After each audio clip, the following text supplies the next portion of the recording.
On November 3rd, 2020, a little-known politician named Zohran Mamdani was elected to represent New York's 36th congressional district in the state assembly. Mamdani came out of nowhere. At the time, he wasn't even 30 years old. Yet little did America's greatest city, our crown jewel of achievement on the world stage, know just how meteoritic his rise would eventually become. Mamdani, as many know by now, was born in Uganda. His mother was a filmmaker and his father was a prestigious professor specializing in something called quote-unquote post-colonial studies.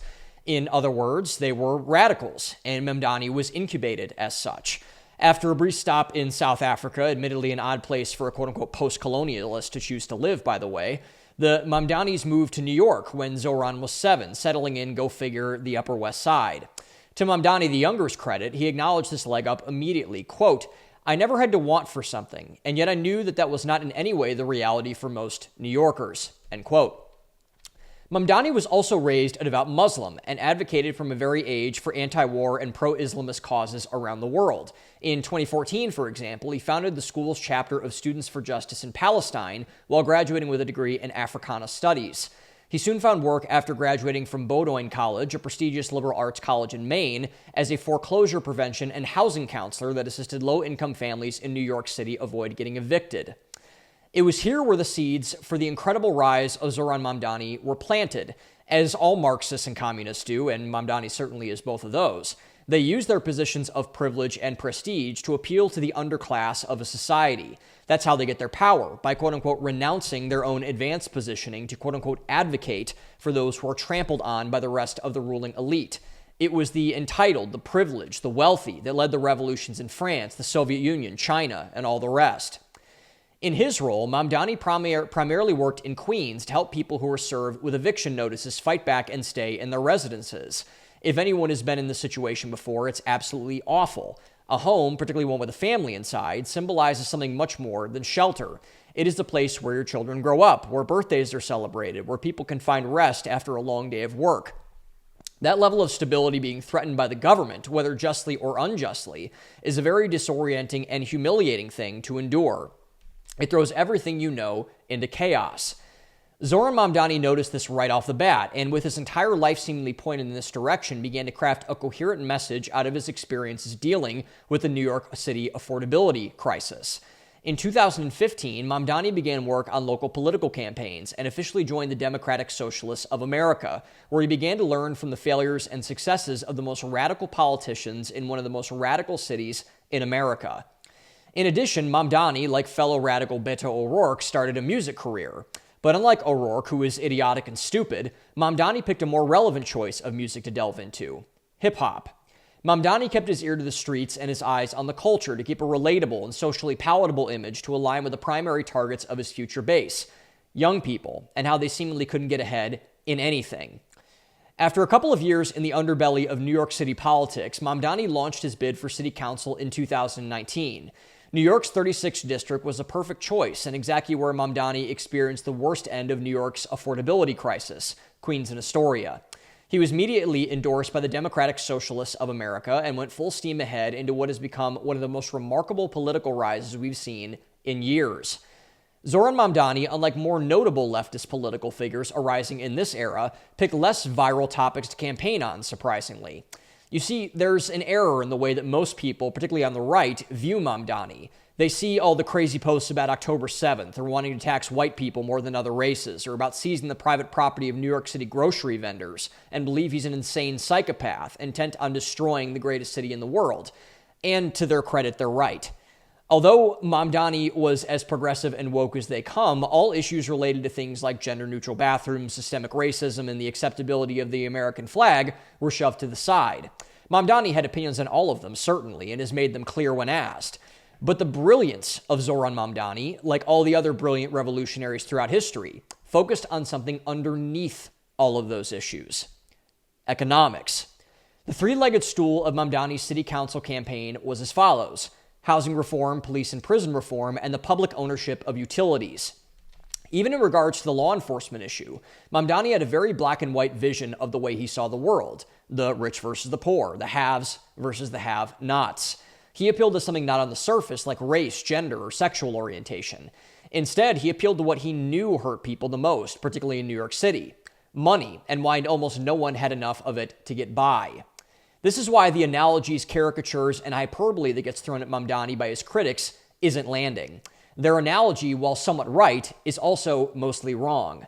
Mamdani is something that most champagne socialists in our country, from AOC to Bernie Sanders, are not: a true believer.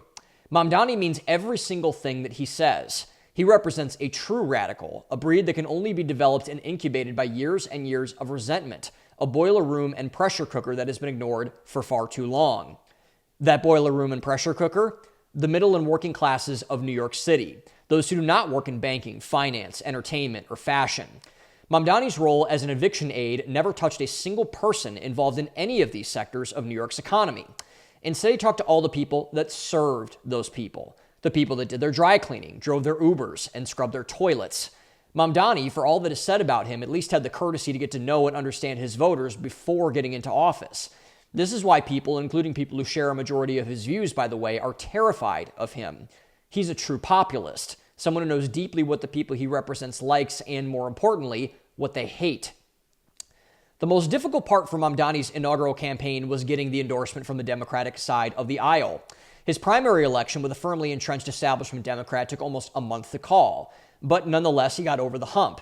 And immediately, Mamdani set to work, being the only member of New York City's council to never miss a single session, a rare feat for any person, but much less a quote-unquote lazy socialist, like lazy conservatives describe him as. Mamdani knew that people, particularly the downtrodden, respect a fighter, and respectfully set out to prove himself as one. Mamdani, as of early this year, was a member of a remarkable 9 committees inside of New York City, where he began to worm his way into a new branch of advocacy: immigration. Mamdani, an African-Muslim immigrant, somehow found his way on the committees for the Puerto Rican/Hispanic Task Force, the Asia-Pacific American Task Force, and the Task Force on New Americans, all funded by local taxation from the New Yorkers he was representing. This is where the parallel to the man who started this new strain of leftist thinking comes into play: Barack Obama. Obama, over time, was able to craft what people dubbed the quote-unquote Rainbow Coalition, a political bloc composed of everything that was not the mainstream, namely everything that was not white, Christian, or male. Obama used these various groups to hammer his way towards a campaign fueled by hatred and resentment, opening up all the wounds that America had tried to sew up for centuries in areas surrounding misogyny and racism, among others. But Mamdani had another point of leverage, one that Obama did not have. Obama, for all of his talk about economic relief, was in the pocket of nearly every single large K and Wall Street donor in the country. He bailed out the banks. He did the bidding of the Israel lobby in the Middle East. He did nothing to reach out to the people most affected by the 2008 financial crisis, one that he made worse by flooding the economy with cheap money and instituting no consequences to the biggest purveyors of this problem, along with his predecessor, George W. Bush. And this was a massive tactical error on the part of the American left, which led to the rise of Donald Trump. But little did they know that would also lead to the rise of someone far more dangerous, someone who would make Donald Trump's quote-unquote radicalism, which doesn't exist at all, look like nothing: Zohran Mamdani. Mamdani, to the chagrin of the American left, was a Frankenstein's monster created by the American left. The problem with the left, as more and more people are coming to realize by the day, is that they are a complete facade and mirage with what they claim to be and what they actually are. Just like Barack Obama, whatever they say they hate, they actually love. Whatever they say they're for, they're actually against. And this was made abundantly clear when Mamdani, not wanting to stall his momentum, threw his hat into one of the most prestigious rings in American politics: the New York City mayoral race. People like Ed Koch, Rudy Giuliani, and Michael Bloomberg all used the position to become some of the most notable figures of American life in the time they were in office. It is the most important local political office in America, bar none. It sets the tone for every other city across the country. The person who is the face of that franchise is, in many ways, the face of America in its current moment. When he declared his candidacy, Mamdani wasted no time in throwing the gauntlet down on just how radical he wanted to transform America's flagship city. He wanted to make the buses free. He wanted to impose rent controls and rent-stabilized housing. He wanted to seize grocery stores and make the government run them to quote-unquote drive down prices. He wanted universal child care. He wanted a $30 minimum wage. He wanted to build 200,000 new affordable housing units. He wanted to double the local tax on individuals and corporations making over $1 million a year. He vowed to arrest Israeli Prime Minister Benjamin Netanyahu if he visited ever again. And on its face, every single one of these proposed policies is absolutely insane. The government intervening in the natural economic flow of supply and demand is a disaster, whether it's with buses, housing, or anything else. The Fourth Amendment of the United States Constitution blatantly states that the government cannot seize private property. New York City cannot fit 200,000 more affordable housing units. A $30 minimum wage would triple inflation in New York City overnight, exacerbating the affordability crisis that Mamdani claims he cares about much further. If taxes on corporations and the wealthy are doubled, both parties will flee, leaving New York City with no wealth in a situation further plunged into desperation that needs wealth more than any other place in the country. Regardless of what you think of Benjamin Netanyahu, arresting the head of state of another nation on foreign soil would send the world into chaos. As soon as Mamdani declared, the New York Times, the flagship news organization for our bipartisan chattering class, blasted him as unserious and quote-unquote thin.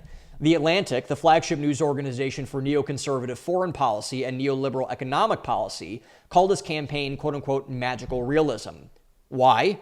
They were petrified of him, and they should be. If Mamdani gets in, he will declare war on all of them from day one. But yet, as proven time and time again, our establishment Democrat and media apparatus proved to be remarkably out of touch. The biggest proof point of this was their nomination of Andrew Cuomo, the former governor of New York, as its candidate for mayor. Cuomo, who had killed untold numbers of old people during the COVID pandemic and had gotten ousted for groping several female aides, was their man for the job, apparently. And this is remarkable when you think about it, because it shows just how transparent our political class actually is. As much as they want to shout from the rooftops about being quote-unquote allies to women and quote-unquote protecting the most vulnerable, their moralizing goes clean out the window whenever the rubber meets the road. Their fear of Mamdani's ascent to the position of the mayor of New York City was too great. They needed to pull out all the stops. And indeed they did. Cuomo got the backing from everyone you apparently quote-unquote needed to get to become the mayor of New York City. He was suddenly the man once again, shaking hands, kissing babies, every single person he needed to reclaim power. And all the data showed that it was working, because Mamdani was trailing for the vast majority of the campaign, leaving everyone to believe that they had just dodged yet another bullet. But they didn't. Instead, it caught them square between the eyes. And it wasn't even close. On election night, Mamdani was ahead by so many votes in the Democratic primary that Cuomo called him that very night to succeed. Or to concede, rather, casting him and his party into humiliation and scorn once again. This was the nail in the coffin for New York Democrats. No Republican had come close to winning prominent political office in New York in decades. Mamdani's fate and the fate of their city was all but sealed. Zohran Mamdani, the most radical politician currently operating in America, is soon going to be in control of America's most important city. Many people are asking questions such as the following. How could this happen? How could someone like Zohran Mamdani gain the reins of power in one of the most important political climates in the world? How could this have possibly happened? To anyone who Zohran Mamdani appeals to, this is an easy question to answer. A great indicator of exactly who this is, or what to look at, are as the people who voted for Zohran Mamdani. The data is shocking, because it's no one that people would, based on Mamdani's rhetoric and stances, would ever think. White millennials. Wait a second, people say. A Ugandan Marxist who wants to tax white people for being white got an overwhelming percentage of his votes from white people? How is that so?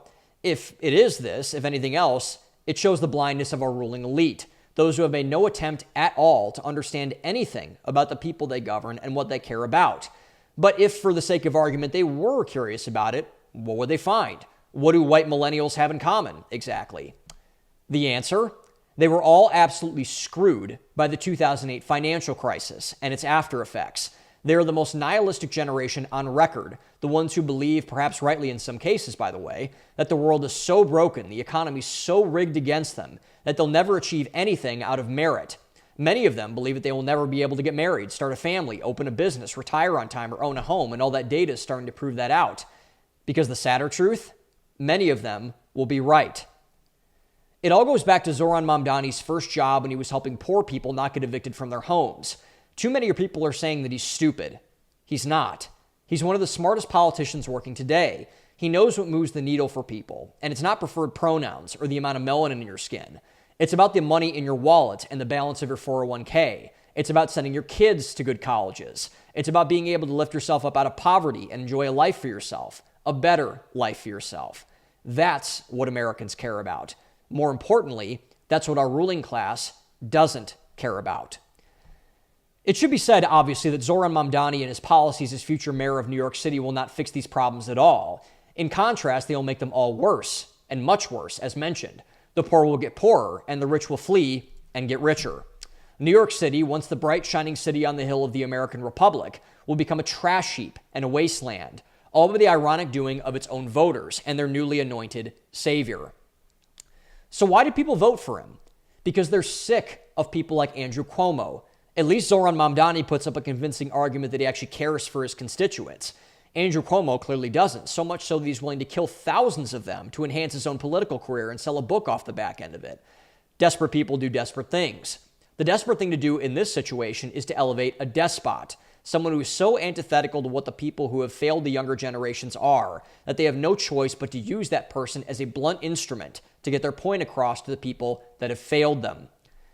New York City, the Democratic Party, and our ruling class are about to learn this the hard way. You would think that Donald Trump would be a tough enough pill to swallow.